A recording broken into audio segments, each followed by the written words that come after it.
Hello everyone.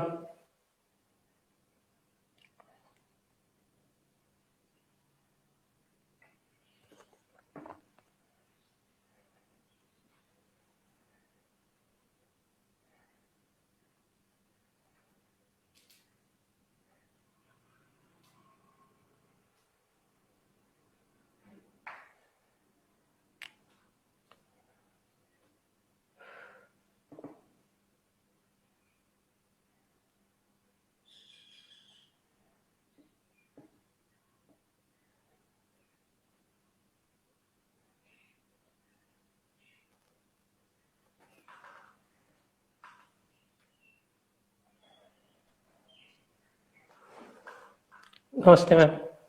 Namaste, namaste, and Jai Hind. जय Hind ma'am. Is the चाह audio? नहीं। Yes ma'am. Sorry. चाह नहीं मैं सुरबाला के गहनों में गूथा जाऊं, चाह नहीं प्रेमी माला में बिंद प्यारी को ललचाऊं, चाह नहीं सम्राटों के शव पर हे हरि डाला जाऊं, चाह नहीं देवों के सिर पर चढ़ूं भाग्य पर इतराऊं। मुझे तोड़ लेना बनमाली, मुझे तोड़ लेना बनमाली, उस पथ पर देना तुम फेंक, मातृभूमि पर शीश चढ़ाने जिस पथ जावे वीर अनेक। मातृभूमि पर शीश चढ़ाने जिस पथ जावे वीर अनेक। Hello everyone and welcome to VIT community radio presents lifetime 90.8। आज हमारे साथ एक ऐसी शख्सियत जुड़ी है जिन्होंने न केवल कारगिल युद्ध के दौरान नारी शक्ति का अभूतपूर्व परिचय दिया, बल्कि अपनी सोच से पूरे भारतवर्ष को जगाने का काम किया है। So please welcome captain Yashika Tyagi ma'am. Welcome ma'am. Thank you. Thank you. Thank you. It's my pleasure. ये मेरे लिए बहुत गर्व की बात है और मुझे बहुत अच्छा लगता है जब भी मैं स्टूडेंट से बात करती हूँ। तो आज आपने मेरे को ये मौका दिया और वीआईटी कम्युनिटी रेडियो के माध्यम से ये प्रोग्राम बहुत सारे स्टूडेंट्स, बहुत सारे यंग बॉयज एंड गर्ल्स देखेंगे। आई जस्ट होप कि जितने बड़े बड़े शब्द आपने मेरे लिए यूज किए हैं, मैं उसका थोड़ा सा भी सार्थक कर सकूं उसको। चलिए आज का काम शुरू करते हैं। जी ma'am. Ma'am, everyone gets inspired from their idol in their childhood, from which they got inspired and they motivates them to move forward in their life. So what was your source of motivation and who inspired you to join this journey whose end can be led to the death? Oh my God. I will not say that there has been a single inspiration. At different times of my life, there have been different inspirations, but there is one thing constant, right? And that was love for uniform. That was constant. And my father was an army officer. तो हमने बचपन से father को देखा, but I was just 7 years old जब मेरे father की death हो गई। तो बहुत जल्दी लाइफ में उनको खो दिया। लेकिन when his मॉर्टल remains came home, जब उनका पार्थिव शरीर घर आया तो वो वर्दी में ही था। तो that drive to wear uniform has somehow just stayed with me throughout. और बस जब उसके बाद थोड़ी बड़ी हुई, होश संभालने की अकल आई, आगे पढ़ाई में बढ़ती गई, तो जहां से वर्दी मिली वहां से वर्दी पहनी, चाहे स्काउट्स गाइड्स हो, चाहे एनसीसी हो, बस वर्दी पहननी है। लेकिन इंस्पिरेशन की जब हम बात करते हैं तो इंस्पिरेशन, जैसे मैंने पहला बोला, my father, that was one, that was the drive to wear uniform, that was the reason to wear uniform. और फिर उसके बाद आई किरण बेदी। जब किरण बेदी बनी पहली IPS officer, women IPS officer, और उनको जब मैंने यूनिफॉर्म में देखा तो मुझे ऐसा लगा, I mean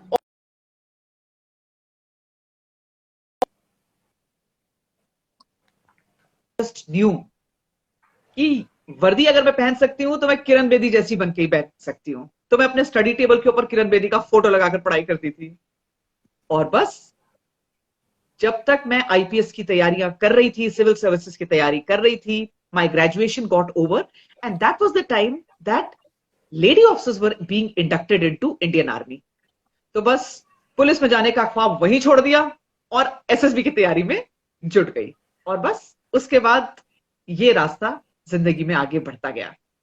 but if I want to say that there one inspiration, किसी एक के जैसा मैं बनना चाहूंगी, तो मैं अपनी मदर के जैसा बनना चाहूंगी। माई मदर ग्रू अस, हम 3 बहनें थी, फादर की डेथ बहुत पहले हो गई, तो मदर ने बहुत हिम्मत से और बहुत ग्रेस से हमको बड़ा किया, and she has always been a pillar of support.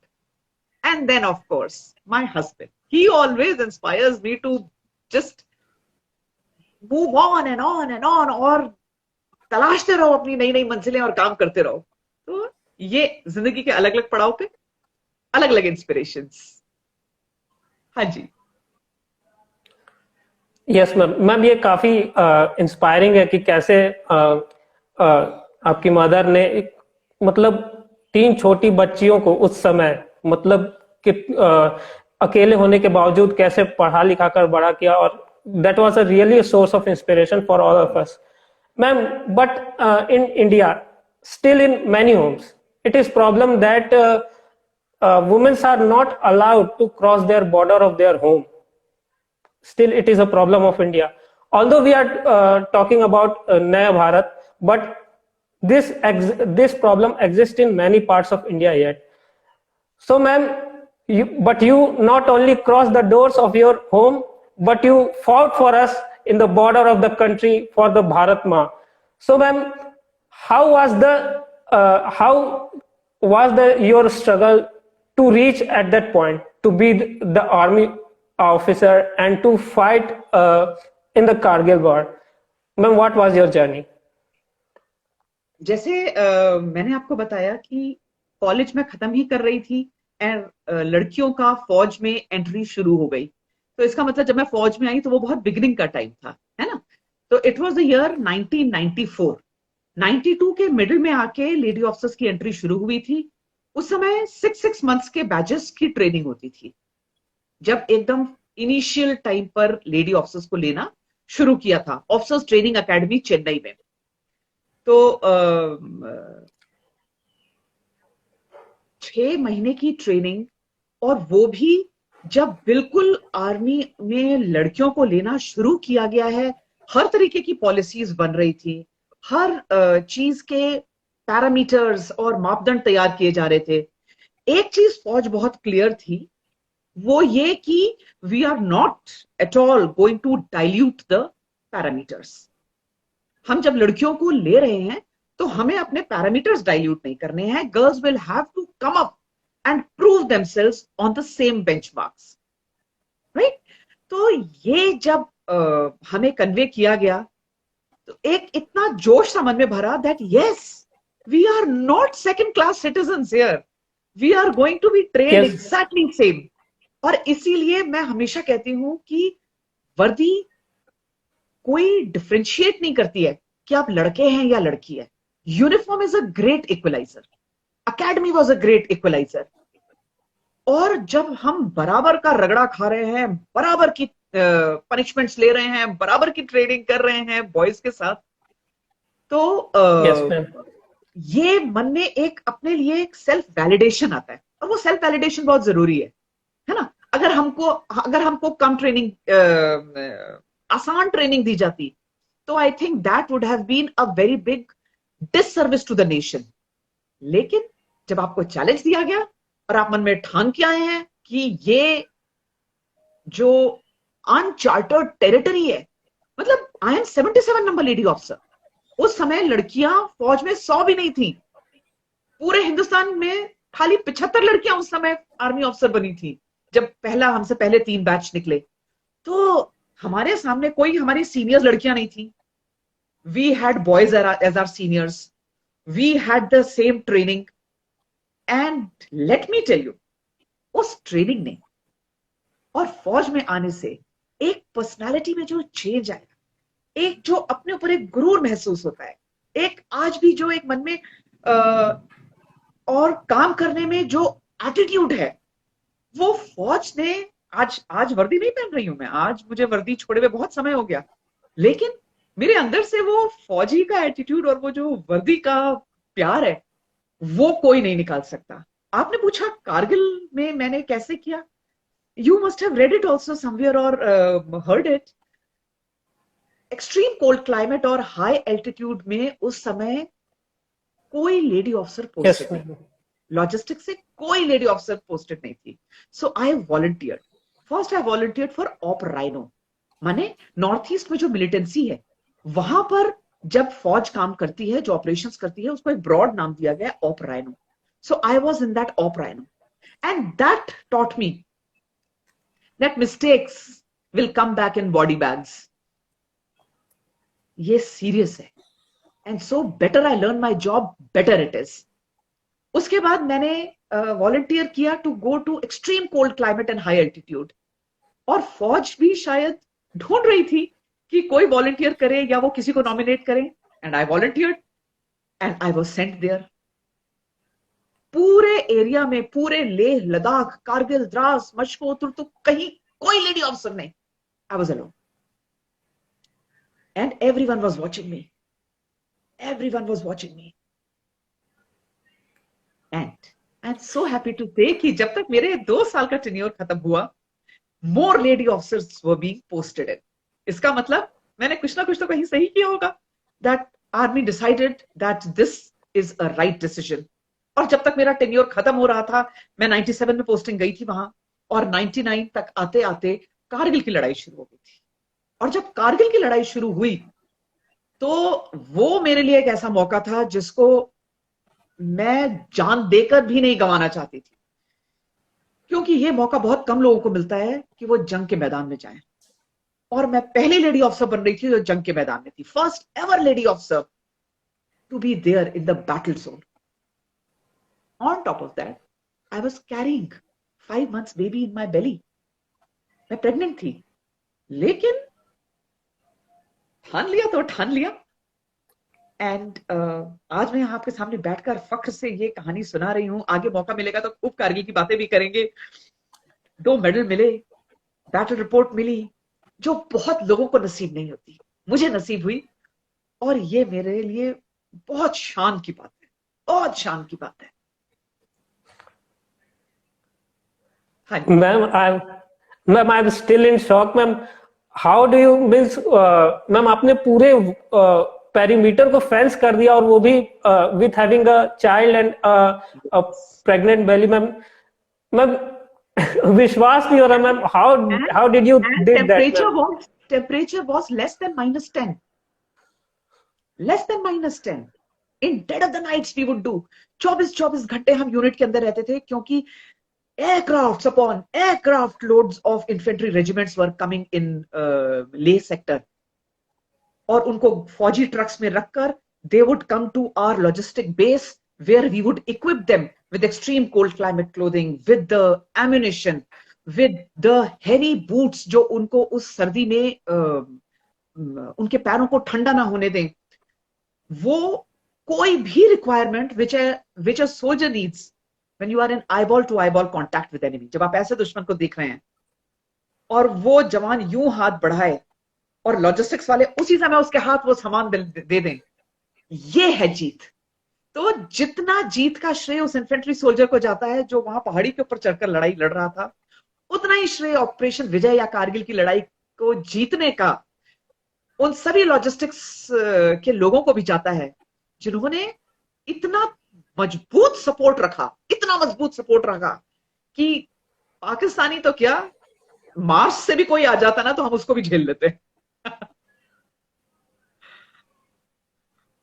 या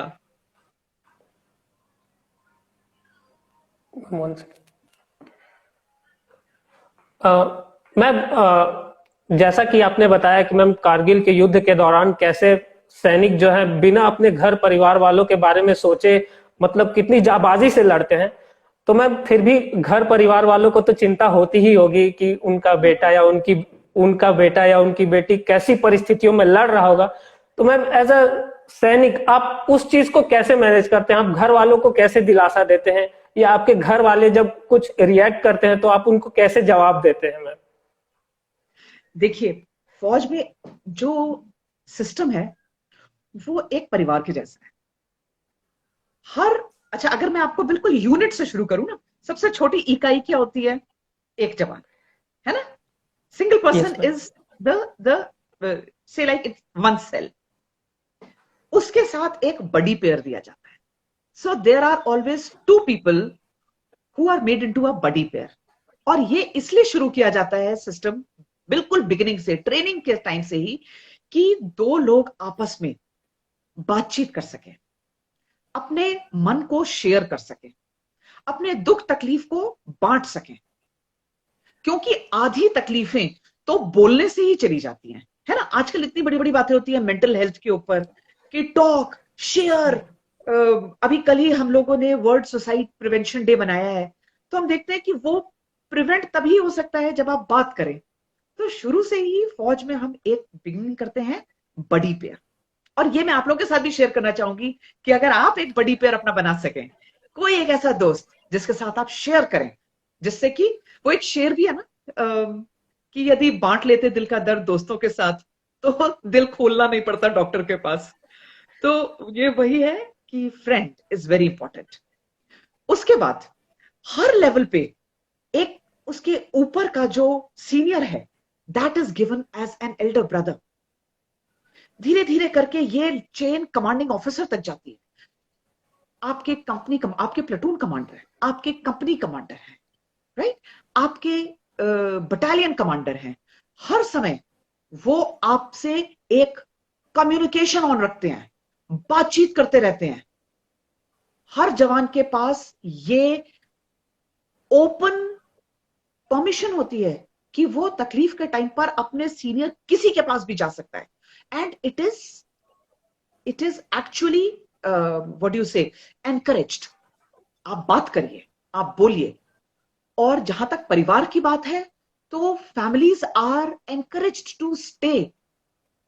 अगर यूनिट पीस स्टेशन में है तो फैमिलीज को एनकरेज किया जाता है कि इससे पहले यूनिट फिर से फील्ड एरिया में चली जाए, आप आइए और अपने हस्बैंड के पास रहिए, वाइफ बच्चे साथ में रहें, एक पारिवारिक इकाई की तरह। और जब फील्ड एरिया में जाते हैं तो कुछ फील्ड एरियाज ऐसे होते हैं जहां पर हम फैमिलीज के लिए थोड़ी थोड़ी अकोमोडेशन रखते हैं। और जो घर से फैमिली है वो 15 दिन के लिए, 20 दिन के लिए ऑन परमिशन, ऑन रोटेशन वहां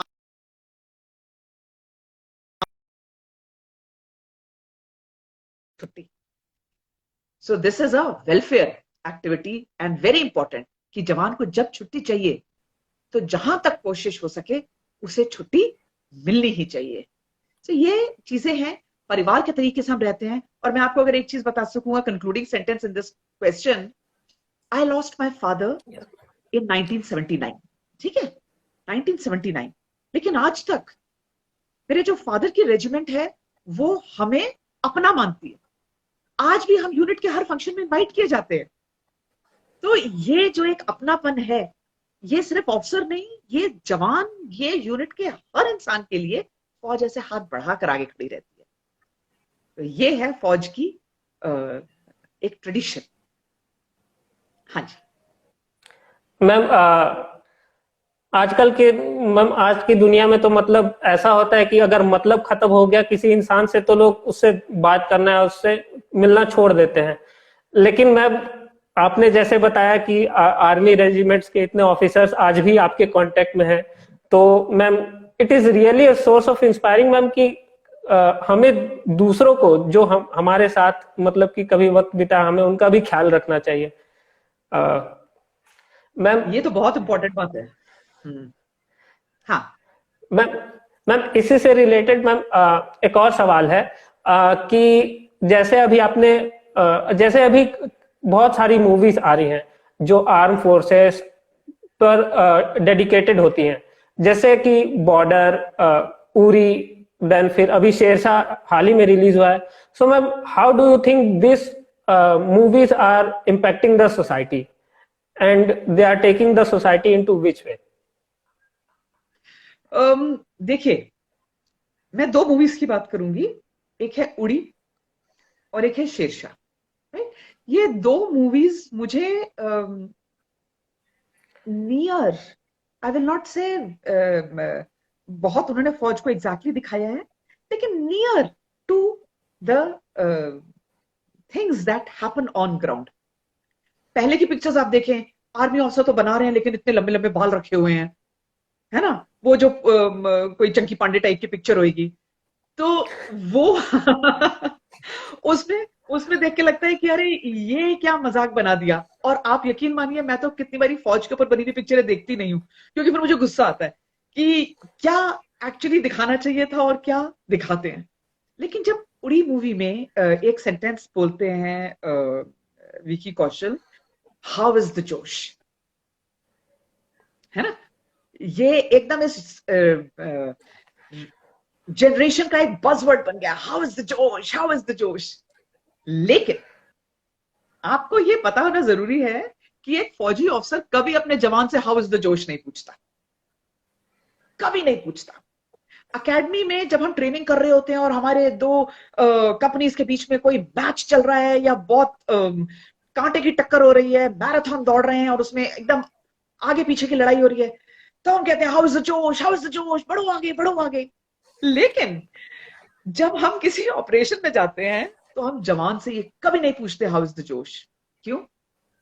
क्योंकि ये सवाल पूछना अपने आप में एक ऑफिसर की फेलियर है। ऑफिसर का काम है अपने टीम का जोश हमेशा हाई रखना, और इतना अपनापन और इतना एक ब्लाइंड एक दूसरे के ऊपर जो कोऑपरेशन और फेथ होता है, वो जोश को परमानेंटली हाई रखता है। तो ये कोई पूछने का सवाल ही नहीं है हाउ इज द जोश। इसका मतलब तुम्हारा जोश कभी डाउन था इसलिए पूछना पड़ रहा है।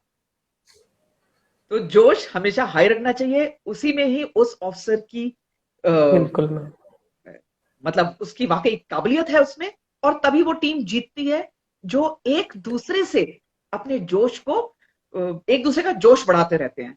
But we never ask how is the josh. Ma'am इसी से रिलेटेड मैम एक इंसिडेंट याद आया जिसको मैम आपने भी नरेट किया है कि कैसे आपने कश्मीर में झड़प के दौरान एक एक बच्चे को जिसको जो कैंसर से पीड़ित था मैम, उसको आपने मतलब आपने टैंक पूरा में रिसर्च कर रखा है मेरे ऊपर। हाँ। Good good. So yeah, so what is the question? Ma'am so ma'am वो हम आपके शब्दों में सुनना चाहते हैं मैम, कैसी कठिनाई थी उस समय और मतलब चारों तरफ से पत्थर बरस रहे थे, उसके बावजूद आपने मतलब उसको मतलब कैसे लेकर गया? देखो वो टाइम तो कश्मीर के लिए एक बड़ा मुश्किल टाइम था, क्योंकि उस टाइम कश्मीर की जो सड़कें थी वो बिल्कुल पिच्ड बैटल हो रखी थी, इतना ज्यादा अनरेस्ट, पत्थरबाजी। और ये मैं बात कर रही हूँ 2010 की, सन 2009-10 की बात है। मैंने उस टाइम तक फौज छोड़ दी थी, और मैं मेरे हस्बैंड श्रीनगर में पोस्टेड थे, और इसीलिए मैं और मेरे बच्चे हम लोग वहां साथ में थे। और मैं वहां श्रीनगर में एक एक्स सर्विसमैन पॉलीक्लिनिक है, ऐसे पॉलीक्लिनिक हिंदुस्तान में हर जगह हैं, जो एक मिनिस्ट्री ऑफ डिफेंस का प्रोजेक्ट है। इंसिडेंटली मिनिस्ट्री ऑफ डिफेंस का इस प्रोजेक्ट का जो पहला पॉलीक्लिनिक था जोरहाट में, वो मैंने रेज किया था। बिल्कुल वैसी मिलिटेंसी के एरियाज के अंदर जा जाके और एक्स सर्विसमैन को लेकर आना पॉलीक्लिनिक के लिए, तो वो काम वहां से शुरू हुआ था। फिर जब हम लोग जब श्रीनगर पहुंचे, तो मैं वहां पर ex serviceman contributory health scheme polyclinic, जो मिनिस्ट्री ऑफ डिफेंस का प्रोजेक्ट है, उसके साथ काम कर एज ऑफिसर इंचार्ज। अब हमारी रिस्पॉन्सिबिलिटी थी कि पूरे श्रीनगर में, और श्रीनगर का मतलब ये नहीं है कि श्रीनगर सिटी, श्रीनगर से लेकर ऊपर एलओसी तक जितने गांव हैं, जितने गांव है, मतलब श्रीनगर एंड एरिया बियॉन्ड जितना एरिया है, उस सब के बीच में उस समय तक एक ही पॉलीक्लिनिक था। बाद में और शुरू हुए, लेकिन उस समय एक ही था। तो उन सब जगह के एक्स सर्विसमैन को मेडिकल हेल्प पहुंचाना, ये मेरा काम था एज ऑफिसर इंचार्ज। अब एक टाइम बीच में ऐसा आया जब कर्फ्यू लगा हुआ था श्रीनगर में, पत्थरबाजी चल रही थी, अनरेस्ट था, सिक्योरिटी फोर्सेस के साथ एकदम पिच्ड बैटल्स चल रही थी, कश्मीर की सड़कें वॉर जोन थी। एक माहौल ऐसा था कि कोई निकल नहीं पा रहा था सड़कों पर, और जो निकल रहा था वो यदि सिविलियन है तो वो घायल हो रहा था। सिर्फ दो तरीके के लोग सड़कों पर थे, या तो पत्थरबाज और या सिक्योरिटी फोर्सेस। अब ऐसे में एक परिवार किसी तरीके से बचते बचाते कैसे पहुंचे वो मुझे नहीं पता, लेकिन बहुत मुश्किल से ही पहुंचे होंगे। एक कश्मीरी आदमी थे, थोड़े बूढ़े थे, उनकी वाइफ और उनका बच्चा था। ये हमारे पास आए क्योंकि उनके बेटा जिसको कैंसर था और उसके इलाज की दवाइयां हमारे यहां से वो लेकर जाते थे, उस बच्चे की तबीयत बहुत खराब हो गई। अब क्योंकि कश्मीर में, श्रीनगर में कर्फ्यू लगा हुआ था, वो उसको कहीं और नहीं ले जा पा रहे थे। They just came to us and they just came and said, madam बचा लो। It was a big responsibility for me. मैं उस बच्चे को देख रही हूं जिसको इमिडिएटली हमको मेडिकल कॉलेज में भेजना है। मेडिकल कॉलेज शहर के बीचों बीच है। कैसे मैं भेजूं उसको? हाँ, हमारे कैंप के अंदर एक मिलिट्री हॉस्पिटल है, लेकिन वो मिलिट्री हॉस्पिटल कैंसर का इलाज नहीं करता। श्रीनगर का military hospital treats the injuries which the jawans get in forward areas. Long term treatment जैसे कैंसर है, उसका इलाज वहां नहीं होता। तो अब सिर्फ एक ही सवाल दिमाग में, कैसे इस बच्चे को बचाएं। इस उधेड़बुन में सबसे पहले तो उस बच्चे को हमने, जो आईसीयू था अपने मिलिट्री हॉस्पिटल का कैंट के अंदर, वहां एडमिट किया। तो कम से कम दैट फर्स्ट रिस्पोंडेंट वाला काम उस बच्चे के साथ होना शुरू हुआ। Then I went to the senior officer in cantt. I went to him and, अब मैं उस समय फौज में नहीं थी, पर मैं वही है ना, जब आपको एक टास्क मिल गया तो वो टास्क, आपने वर्दी पहनी है या नहीं पहनी है, वो टास्क आपको करना ही करना है। तो I went to him and I said, sir there is a problem and I need your help. उनको भी लगा कि आज तक इसने कभी ऐसी मदद नहीं मांगी, अगर आज ये मदद मांग रही है इसका मतलब है जरूर कुछ ना कुछ ऐसा है जो इसके कंट्रोल से बाहर है। I said, sir, there is this boy who should be sent to medical college, Sher Kashmir institute of medical sciences नाम था उसका, स्किम्स कहते हैं। और वहां तक ले जाने के लिए मुझे आप कोई ऐसी गाड़ी दीजिए कि ये बच्चा मैं ले जा सकूं और ये सही सलामत वहां तक पहुंचना चाहिए। So he said, okay. Forge that way is extremely helpful when it comes to giving help to civilians. उन्होंने मुझे एक गाड़ी दी जो एक टैंक जैसी है, उसे कहते हैं कैस्पर। उस गाड़ी का नाम था कैस्पर। आज तो खैर बहुत ज्यादा एडवांस वर्जन आ गए, आज से 11 साल पहले की बात कर रही हूं मैं। तो वो ऐसी गाड़ी होती है जो अगर किसी आईडी के ऊपर, इंप्रोवाइज्ड एक्सप्लोजिव डिवाइस के ऊपर से भी निकलती है तो उसके ऊपर कुछ नहीं होता। तो इतनी मजबूत टैंक जैसी गाड़ी में पहले उसके पेरेंट्स को अंदर बिठाया, देन आई वेंट इनसाइड। फिर उस बच्चे को अंदर लेकर आए और मैं जमीन पे पालथी मारकर बैठी और उस बच्चे का सिर मेरी गोद में। और हमारी वो जो कैस्पर गाड़ी थी, टैंक जैसी गाड़ी, वो चल पड़ी कश्मीर की सड़कों के बीच से मेडिकल कॉलेज के लिए। फादर प्रे करते जा रहे हैं, उनकी आंखों से आंसू बह रहे हैं। माँ सिर्फ भगवान को प्रे करिए, अल्लाह मेरा बच्चा बचा ले, अल्लाह मेरा बच्चा बचा ले। और मैं उस बच्चे का हाथ पकड़ी हुई हूँ कि तूने हिम्मत नहीं छोड़नी है, बस हम पहुंचने वाले हैं। तो वो मुझे आज भी, वो बच्चे का हाथ ना, मुझे ऐसा लगता है मैंने पकड़ा हुआ है अपने हाथ में। और हमारी वो गाड़ी चल पड़ी। उस गाड़ी पे रास्ते में पत्थरबाजों ने कितने पत्थर फेंके, जलते हुए टायर फेंके जा रहे थे, लेकिन हमारी वो गाड़ी आगे बढ़ती गई। मतलब वॉर जोन कहीं भी हो सकता है, सिर्फ कारगिल की लड़ाई नहीं, ये भी एक वॉर जोन था। और ये भी वो एटीट्यूड था जो उस समय जो एटीट्यूड था कि कुछ भी होने दो, टारगेट पूरा करना है। तो मेडिकल कॉलेज के डॉक्टर से मैं बातचीत कर चुकी थी निकलने से पहले। They were waiting for us at the entrance. उस बच्चे को हमने मेडिकल कॉलेज के गेट पे उनके हैंडओवर किया और उसके आगे वो डॉक्टर्स ने उसका ट्रीटमेंट शुरू किया और हम उस गाड़ी में फिर वापस आ गए। तो ये मैं वाकया जब भी सुनाती हूँ तो मुझे अपने ऊपर गर्व होता है। आई फील दैट मैं जिस चीज के लिए ट्रेन हुई, चाहे मैंने वर्दी पहनी चाहे नहीं पहनी, चाहे मैं एक्टिव सर्विस में हूं चाहे मैं रिटायर्ड हूं, लेकिन हूं तो मैं एक फौजी ना। तो यही एटीट्यूड आज तक है। मैम यही इंसिडेंट सुनने के लिए मैम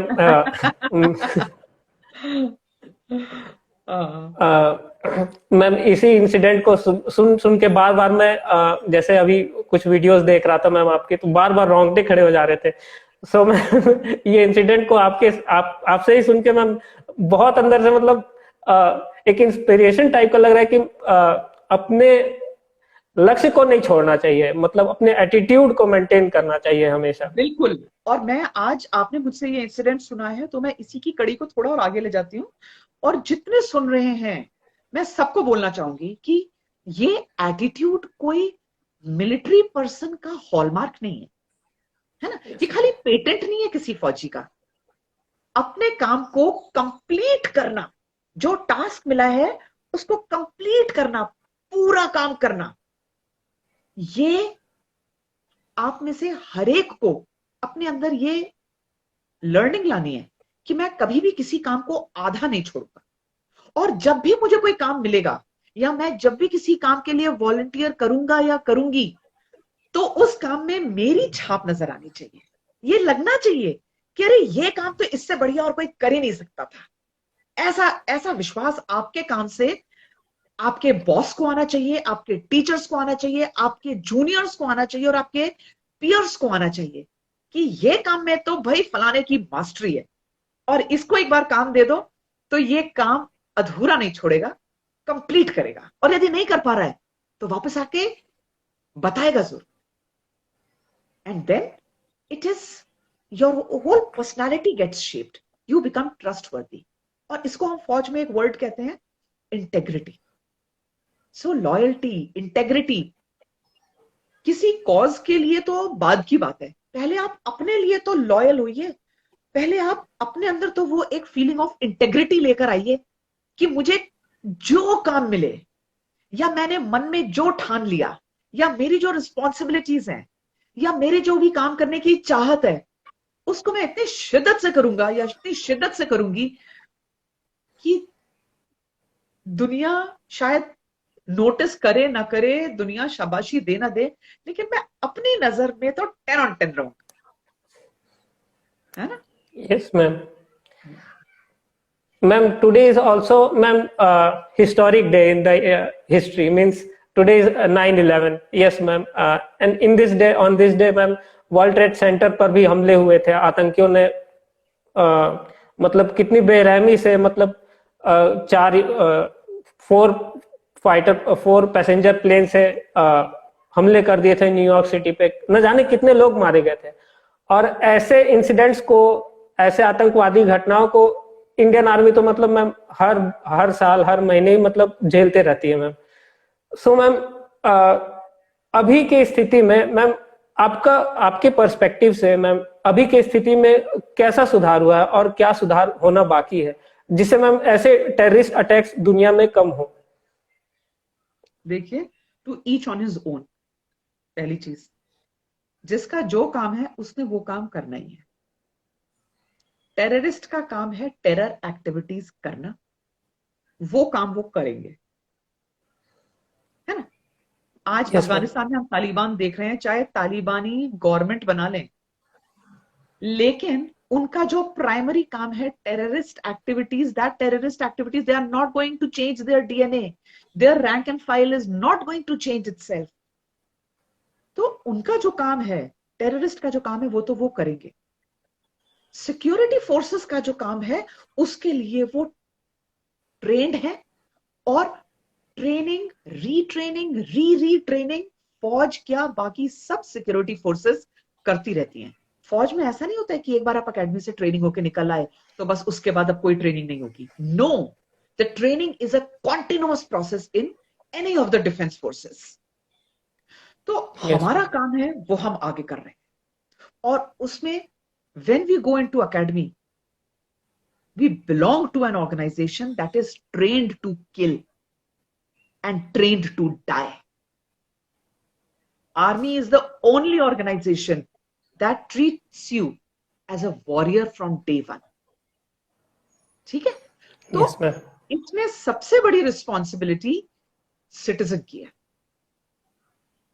फौज अपना काम कर रही है, फौज को कोई बाहर से कैटलिस्ट नहीं चाहिए कि वो और मजबूती से काम करें। वो अपना 100% एज इट इज दे रहे हैं, और उनकी ट्रेनिंग धीरे धीरे करके बहुत टेक्नोलॉजिकली आगे बढ़ती जा रही है। मैनुअल से ज्यादा अब टेक्नोलॉजी के ऊपर हम लोग उस इक्विपमेंट्स का इस्तेमाल कर रहे हैं।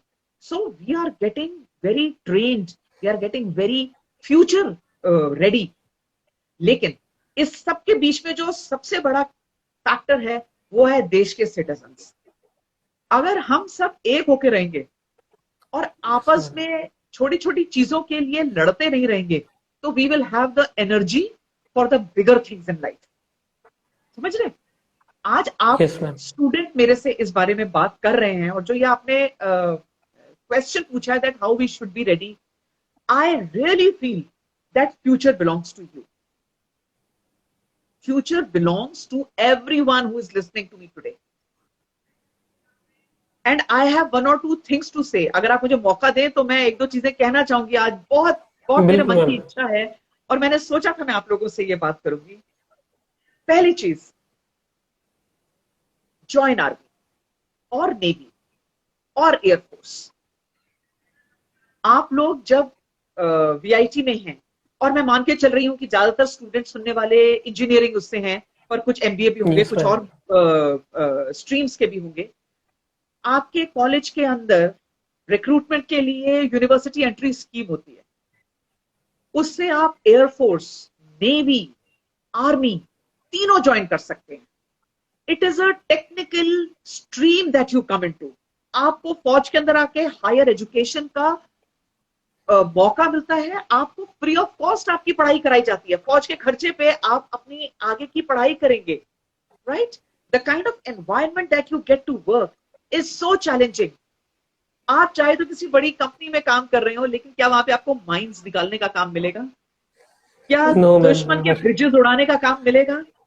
आपको पता है जब कारगिल की लड़ाई चल रही थी तो सिग्नल्स के लिए जो काम करने वाले थे, जो टेलीकॉम वाले जो थे, वो अपने कंधे पे उस समय आज भी जब हम बात करते हैं कम्युनिकेशन की, तो line communication is the most secure communication. Right? तो लाइन कम्युनिकेशन, दुश्मन के गोले से बार बार वो टेलीफोन की तारें टूट रही थी. ऊपर पोस्ट के ऊपर जवान बैठे हैं, प्लेटून्स हैं, और वो नीचे हायर हेडक्वार्टर से बात कर रहे हैं. तो हायर हेडक्वार्टर से बात करने के लिए उनके पास जो mode of communication is line communication only. और जब गोले आ रहे हैं तो वो तार उड़ रहे हैं. और ये जो सिग्नल के जवान हैं, ये कंधे पर वो रोल लगाकर गोले बारूद के नीचे से भागते हुए जा रहे हैं और वो टेलीफोन की लाइनों को बराबर दुरुस्त रख रहे हैं. So this is the kind of work, this is the kind of jazba and josh and junoon that you get. But having said that, अच्छा नेवी में आप जाएंगे तो there is a special entry for engineers. You can go as a submariner directly. Yes, ma'am. Then you can go as naval engineer. You can go as aeronautical engineer. In army, you've got a whole EME, signals, engineers. The thing is open for you. लेकिन मान लीजिए आप फौज नहीं join कर पाए, फिर अब आपका सवाल आता है तो हम क्या कर सकते हैं? As I said, the future belongs to you. These days, the current government has spoken a lot about vocal for local. Right? Yes, and there is lot of impetus to startups. अब ये तो बात आप मानोगे ना कि drones जब शुरू हुए आज से बहुत साल पहले, तो आप ही के जैसे किसी इंजीनियरिंग कॉलेज से किसी यंग लड़के या यंग लड़की ने इसका आइडिया ढूंढा होगा, है ना? yes, लेकिन इतने सालों बाद आज ड्रोन्स कितने एडवांस्ड हो गए और कितनी टेक्नोलॉजी बढ़ गई है. So there is this whole avenue for R&D available. काम करिए, डीआरडीओ के साथ काम करिए, HAL के साथ काम करिए, नए से नए टेक्नोलॉजीज को लाने के लिए. Do your bit for the country, do your bit, because this is the only way you will survive, future will survive, that is how country will survive. और धीरे धीरे करके we are going into so much for internal manufacture of of various equipments, कि कितनी submarines हैं, कितने ships हैं. कल ही अगर आपने न्यूज देखी होगी तो एक ध्रुव नाम का शिप इंडक्ट हुआ है, which will track the missile. 2000 kilometre दूर से चली हुई मिसाइल को रास्ते में ही वो आइडेंटिफाई कर सकता है और उसके बाद हम उसको मार के गिरा सकते हैं. और आजकल girls are flying fighter jets. जो एयरक्राफ्ट अभिनंदन वर्तमान ने उड़ाया था वो अब लेडी फाइटर पायलट्स उड़ा रही हैं. और मेरे ख्याल से इस साल के एंड तक there has to be a Rafale also flown by a women fighter pilot. तो ये गाड़ी के दोनों पहिए हैं जो साथ मिलकर आगे बढ़ेंगे तो देश कहां से कहां जाएगा। This I really want to share with each one of you. I want to also say one thing, जब तक आप कॉलेज में हैं, yes ma'am, try to what you say, अपना दायरा बड़ा करिए। कैसे? जो इंटर्नशिप आप कर सकते हैं वो इंटर्नशिप आप करिए। आप कॉलेज में आपको पैसे पूसे नहीं मिलेंगे, ज्यादा पेड इंटर्नशिप के पीछे भागने की जरूरत नहीं है। आज समय आपके लिए जो सबसे बड़ी इंटर्नशिप का पेमेंट है वो है वो सर्टिफिकेट जो वो आपको देंगे, right? So right from first year try to do something over and above what your college is teaching you. Yes और अलग अलग अलग तरीके से, कभी किसी फेस्ट में फोटोग्राफी भी करिए, कभी किसी क्या बोलेंगे उसको, गेमिंग डेवलप करने वालों के साथ काम करिए, कभी कोई ऐप डेवलपर के साथ काम करिए, कभी I mean sky is the limit. कितने लोग कितनी तरीके की इंटर्नशिप्स देते हैं, करिए। क्योंकि कॉलेज ही एक ऐसा टाइम है जहां पर आप एक्सपेरिमेंट कर सकते हैं, and here you will find your niche. I will give you an example of my son.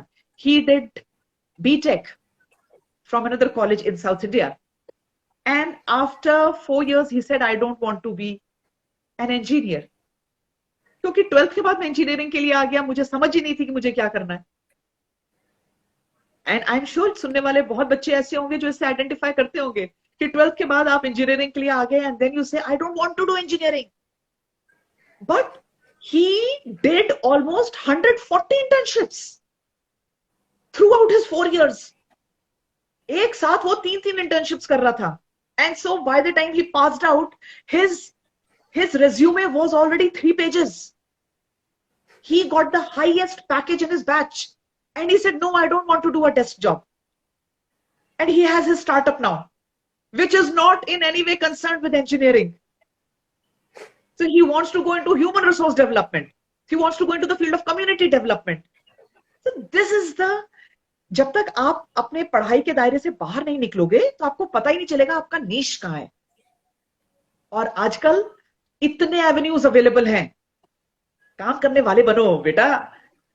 yes, इतनी अपॉर्चुनिटीज मिलेंगी तुमको कि तुम थक जाओगे, इतना काम है। लेकिन खुद को पहचानो। When you are in college, this is the time to know yourself. Figure out yourself. Figure out life. Because life is not 4 years, 5 years of college. आपने आज तक अपने आप से बात ही नहीं करी है। You have to talk to yourself. मुझे क्या चाहिए? Right? दूसरी चीज which I really want to say is try practicing communication skill. जब आप 4th ईयर में आते हो इंजीनियरिंग के, तो आपको जो 2 मिनट का वीडियो बनाने के लिए बोला जाता है ना, रिक्रूटर को देने के लिए, किसी किसी का वो जिंदगी का वो पहला वीडियो होता है, which is a make or break video. और तब तक स्टोरी ओवर हो चुकी है। So learn to speak, learn to put your ideas into words. इसके और इसके बीच की दूरी को मिटाओ। दिमाग में जो सोच रहे हो उसको बोलना आपको आना चाहिए। You should know how to convey your thoughts. These are very important things. अगर आपने आज कठिन तरीके से इसको सीख लिया तो जिंदगी में you will always reap the benefits, right? So I think मैंने आपका बहुत सारा टाइम ले लिया। आपने सवाल छोटा पूछा था, मैंने बड़ा जवाब दे दिया, लेकिन ये मैं जरूर बोलना चाहती थी कि कॉलेज के टाइम को take it as a learning phase. गलतियां करो, गिरो, उठो, नई इंटर्नशिप करो, फिर दूसरी करो, फिर तीसरी करो, चौथी करो, 5वीं करो, करते जाओ, सीखते जाओ। क्या पता क्या नया सीख लोगे, और वो ही आपकी जिंदगी की डायरेक्शन को तय कर देगा। This I am speaking from personal example because this is what I have seen happening actually. So ये मत सोचो कि मैं जो कर रहा हूं अब मैं इसमें बंध गया हूं। No, sky is the limit and not even sky is the limit, right? हाँ जी, अब आप सवाल पूछो। मैम आप सुनते ही जाओ, ऐसा लगता है जब आप बोलते हो तो। नहीं खाली सुनना मैम, नहीं है, इसके ऊपर अमल भी करना है। यस मैम, बिल्कुल। हम जितने भी यूनिवर्सिटी स्टूडेंट सुन रहे हैं मैम, जरूर आपकी बातों को अमल में लाएंगे। मैम, एक और सवाल है मैम। जैसा कि अभी आपने कहा, हमें भी उम्मीद है कि इस साल के अंत तक मतलब राफेल और बड़े बड़े फाइटर जेट्स को फीमेल्स भी उड़ाए मैम। लेकिन सबसे अभी एक ऐसा ही डिसीजन आया है सुप्रीम कोर्ट की तरफ से, जिसमें कि female candidates are also allowed to take the NDA exam. So ma'am, आपका इसके ऊपर क्या थॉट्स है और ये किस तरह से इम्पैक्ट लाने वाला है, means in the female candidates to take part in the army and to dream for becoming an army officer? देखिए, फौज में तो लेडी ऑफिसर्स को 29 साल हो गए, 29 इयर्स, और एयरफोर्स और Yes, नेवी ने तो उससे भी पहले लेडीज को लेना शुरू किया था, राइट? तो this is high time, this is high time. Experiment का समय बीत गया, ठीक है? जब तक हमारे कोर्स थे और आगे आने वाले जो टाइम निकलता गया, तो फौज ने इस बीच में ठोक बजा के टेस्ट कर लिया है that what lady officers can do, what is their capacity, what is there capability. और इसीलिए धीरे धीरे करके आगे आगे हम एक एक स्टेप करके बढ़ते जा रहे हैं। देखिए, फौज एक इतना बड़ा ऑर्गेनाइजेशन है कि आप कोई भी डिसीजन जल्दबाजी में नहीं ले सकते, क्योंकि अगर जल्दबाजी में कोई आपने डिसीजन लिया, जिंदगी में भी तो ऐसे ही है ना, अगर आपने कोई जल्दबाजी में डिसीजन लिया तो फिर आपको पीछे उसके आना बहुत मुश्किल हो जाता है। और फौज जो इतना, इट्स मिलियन स्ट्रॉन्ग फौज, अगर उसको आप बोलो कि अब आप पीछे लीजिए अपना कोई डिसीजन, तो it's going to have very far reaching consequences.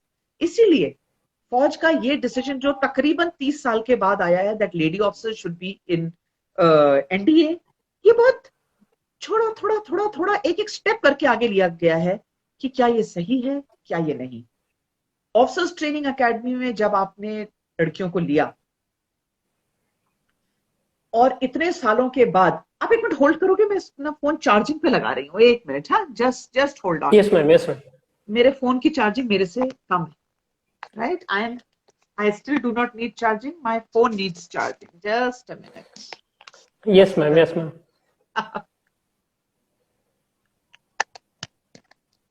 Okay. Yes, so here we are. Okay. Is it okay? Can you hear me? Yes ma'am, yes ma'am. Yeah, it's fine ma'am. So this is what I want to say, that फौज ने धीरे धीरे करके decision लिया, लेकिन कहते हैं ना, दम पे पकी हुई बिरयानी जो धीरे धीरे बनती है वो सही बनती है। तो it is just like that, a decision which is taken with lot of thought will always be successful. तो लड़कियों को अब 12th के बाद एनडीए में आने के लिए रास्ता खुल चुका है और सेंट्रल गवर्नमेंट ने भी इसके ऊपर मुहर लगा दी है। It's not a matter of how, now it's a matter of when, कब आएंगी ये लड़कियां। और मुझे ये मेरा मानना है that they are capable of doing work as soldier of Indian Army. They are just there as officer of Indian Army. Lady officer या male officer बोल के उसकी इज्जत को कम नहीं करना चाहिए। They are just officers. अब इसमें बहुत बड़ी रिस्पॉन्सिबिलिटी उन लड़कियों की है जो आ रही हैं, क्योंकि हमारे जैसे लोग जो पहले से काम करके गए हैं, हम उनके ऊपर बहुत ध्यान से देख रहे हैं, क्योंकि ये हमारा स्वेट एंड ब्लड है, ये हमारा खून पसीने की कमाई है जो ये लड़कियों को अब ये मौका मिल रहा है। तो they will have to work very hard, they will have to prove themself that this decision was not only right but it was for the best cause. और मुझे इसमें कोई शक नहीं है that given a chance these girls are actually going to do wonders. And इसमें लड़कों को घबराने की जरूरत नहीं है, किसी की सीट कम नहीं हो रही है। The boys will have their seats, girls will have their seats, infrastructure is going to be expanded, सबको ग्रो करने का मौका मिलेगा। It is not a matter of competition between boys और girls, no, don't think like that. Yeah ma'am, it's really exciting. Means both the girls and the boys will have the equal opportunity to fight in the equal exams. आपकी generation और coming generation is so lucky. Yes ma'am. मतलब सिर्फ corona ने ये थोड़ी सी speed कम कर दी है, नहीं तो इससे बढ़िया टाइम दुनिया में नहीं था आप लोगों के लिए. You are there in the right time, right age, in the right spirit. You have all the right wherewithals, you have all the knowledge and information. आप लोग बहुत किस्मत वाले हैं जो इस टाइम पर पैदा हुए हैं. तो बस इसका पूरा फायदा उठाइए और अपनी जिंदगी बहुत बढ़िया बनाइए. Ma'am, actually, we are not lucky. We are just gifted from you and our previous generations that have done so much for us. Ma'am, I won't say that we are lucky. We are gifted. Yes, ma'am. Thank you. Ma'am, so we are at the end of the session. So, ma'am, at the last, just a question, ma'am. A major lesson that you have learned in this life till now that you want to share all of us, and how do we manage the failures? So what are your thoughts, ma'am? See, my learning from life, एक चीज जो मैंने अपनी जिंदगी से सीखी है और वो मैं आपके साथ शेयर करना चाहती हूँ कि जिंदगी में, लाइफ में, इस पूरी दुनिया में आपको कभी कोई चीज ऐसे तश्तरी पर नहीं मिलेगी.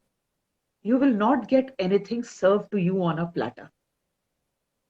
और अगर आपको प्लेटर पे सर्व होके मिल रही है तो किसी के एहसान से मिल रही है. ठीक है? Yeah.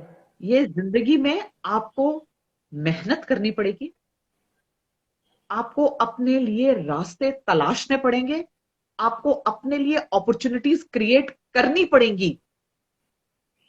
Because it is your life. You will have to go that extra mile. जिंदगी में हमेशा गवर्नमेंट सर्विस की उम्मीद मत करो कि बैठेंगे और हम सरकारी दफ्तर में कोई क्लर्क लगे हैं या कुछ ऐसे हैं जो यहां से वहां लोगों को भगाते हैं. ऑफिस सीरियल देखते थे, पहले आता था. Yes, कि लोग जो हैं वो सिर्फ टाइम पास कर रहे हैं. Don't try to get into that feeling of time pass. College के 4 साल हैं, जिंदगी एंजॉय करो, इसके बाद तो काम करना है.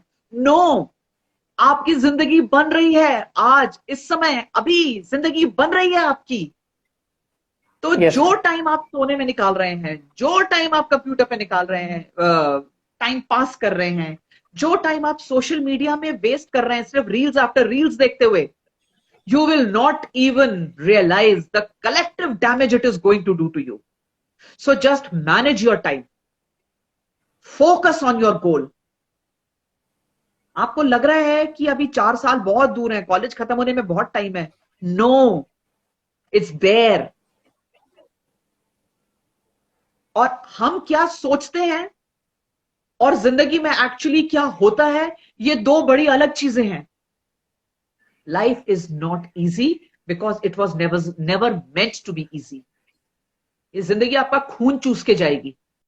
You have to be ready to face the challenges. You have to up your game.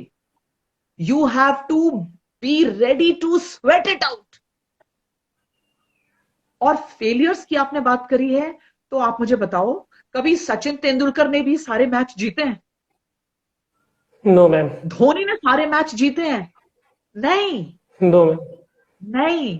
आज नीरज चोपड़ा गोल्ड मेडल लेकर आए हैं जैवलिन थ्रो में, लेकिन क्या उनके सारे चैंपियनशिप्स में वो गोल्ड मेडल लाए? नहीं. तो फेलियर तो हर एक के साथ आता है. Failure is constant. As change is constant, failure is constant. तो फेलियर आना ही है, एक्सेप्ट इट. राइट? फेलियर के बाद बुरा लग रहा है तो लगने दो बुरा. रोना आ रहा है, रो, खूब रो. Cry as much as you want to cry. You are feeling bad? Good, you are feeling bad after a failure. Because it shows that you are passionate. You wanted that thing so bad कि अब नहीं मिली है तो आप रो रहे हैं. बहुत अच्छा है, रो. लेकिन जब एक बार रो लिया ना तो फिर ऐसे आंसू पोंछो और फिर खड़े हो. अच्छा, तीसरा, लोग मजाक भी उड़ाते हैं. ठीक है, आईआईटी क्लियर नहीं कर पाए, अरे बड़े इंजीनियर बनना चाहते थे तुम तो, आईआईटी नहीं क्रैक हुआ तुमसे. कोचिंग तो बड़ी की थी तुमने, बहुत महंगी महंगी कोचिंग की थी, बोलते हैं लोग. तो can you do anything about that? No ma'am. लोगों का काम है बोलना, वो तो बोलेंगे, और भाई सही तो बोल रहे हैं, गलत क्या बोल रहे हैं, राइट? लेकिन इन सबके बीच में आप क्या कर सकते हैं? आप ये कर सकते हैं कि जो फेलियर आपको मिला उसको एनालाइज करो, कहां गलती रही सुधार करो। Yes ma'am. अगर आप किसी भी कंपटीशन को दे रहे हैं और आपको उसमें फेलियर मिलता है और आप अगली बार सेम तैयारी के साथ देते हैं दोबारा से वो एग्जाम, तो भी कोई जरूरी नहीं है कि आप पास हो जाएं। Why? Because if you are doing the same effort in a same manner over and over again, then science says that you cannot get a different result. है कि नहीं? So Yes, if you ma'am. want a different result, you will have to use a different strategy. तो सोचो गलती कहां रह रही है और एक दूसरी स्ट्रैटेजी लगाओ। लोगों से बात करो जो आपकी फील्ड के लोग हैं। Take some expert opinion and then अपने अंदर से हिम्मत लाओ, होप लाओ, और इतना खुद को पेप टॉक दो, खुद को इतना जोश दिलाओ, अपनी सेल्फ एस्टीम को इतना हाई रखो कि ये छोटे मोटे फेलियर्स तो तुम्हारी हिम्मत को कभी नीचे कर ही नहीं पाए। ऐसा सोच के आगे बढ़ो, right? And failure comes with everyone, there is not a single one जिसके साथ फेलियर नहीं आया हो। तो failure is part and parcel of life. सिर्फ आपको उसका नजरिया चाहिए। वो कहते हैं ना, when you win you party. When you win, Yes, you sir. party. But when you lose, then you ponder and you think. So, जब आप, ये नजरिया है, ये ह्यूमन टेंडेंसी है कि हमारे लिए जो दरवाजा बंद होता है ना, हम उसी की तरफ देखते हैं। ये बंद हो गया, ये बंद हो गया, ये बंद हो गया। लेकिन जो दूसरा रास्ता खुल जाता है ना, हमें उसकी तरफ देखना है, हमें वो दूसरी स्ट्रैटेजी को देखना है और आगे बढ़ना है। That is all I have to say. Because I know that you all are smart, you all are very Josh type and energetic, and you will do wonders in life. Yes. Thank you so much, ma'am, for joining us live. Thank you. It was a great session. Yeah, ma'am, it was a great session really for all of us. Ma'am, जितनी आपने stories बताई सारी inspiring थी, और इससे हम लोग को मतलब अपने जिंदगी में बहुत कुछ इंप्लीमेंट करने का मौका मिलेगा, और हम जरूर करना चाहेंगे इस चीज को इंप्लीमेंट। मैम, इसी के साथ ma'am, thank you so much for joining us live. Thank you very much. Thank you. Okay, bye bye.